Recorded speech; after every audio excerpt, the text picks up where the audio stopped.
What's up, guys? It's Ryan from theworkoutcorner.com, and you know what today is. It's a great day for working out. It's also a great day to answer some of your questions, which is exactly what I do here every Monday. I pick the top 3 questions from the comment section below, answer them directly from me to you.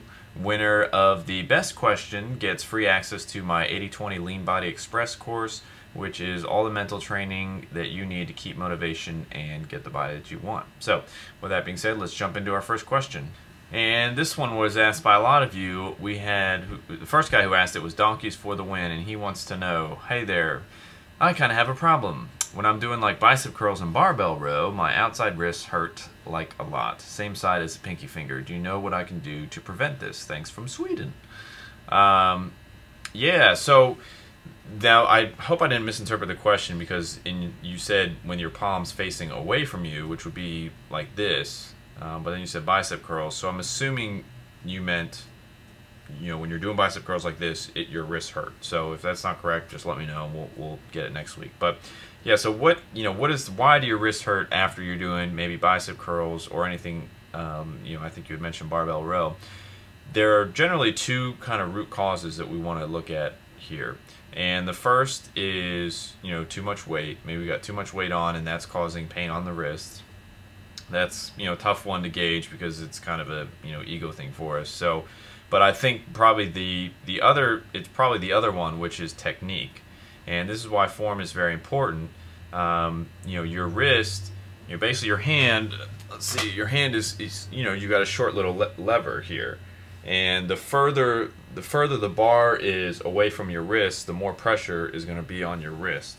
So when you're doing bicep curls, I'm guessing you might be grabbing the bar up here and then curling.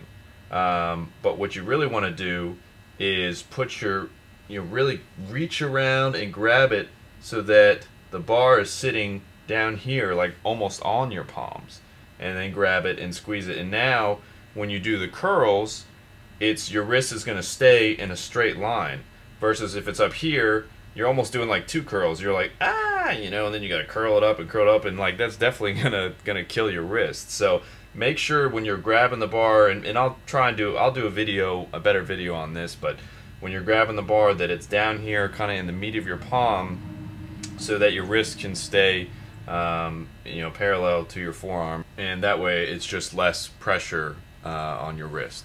All right, hope that helps.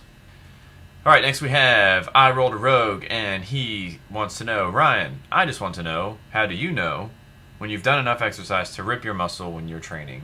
Question here is, yeah, so how do we know, or how do you know if you've worked out hard enough? Have you taken your muscles as far as they can go in the workout, right? Do you try and gauge it by being sore? How much you're lifting? Like, how can you tell? And the answer to this question is you need to be using a workout log. Now, I have a whole video on that. It's free. It's in YouTube in my channel that you're watching right now. So go check that out. And it tells you, where I go over that the importance of tracking the weight that you lifted, the exercise that you did, so that when you're in the gym, you can focus on lifting. Okay, you don't want to be focusing on, well, how much weight do I need to put on? How much weight did I do last time? Trying to remember that, because you're not going to remember it, and that's a drain. It's a waste of mental energy that should be used simply to focus you on the task at hand, which is getting bigger. It's also going to be your baseline, so that you can help see when you're going up in weights.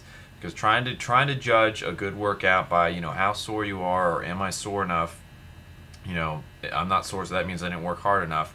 You're never going to see results doing it that way, because it's an inconsistent measurement.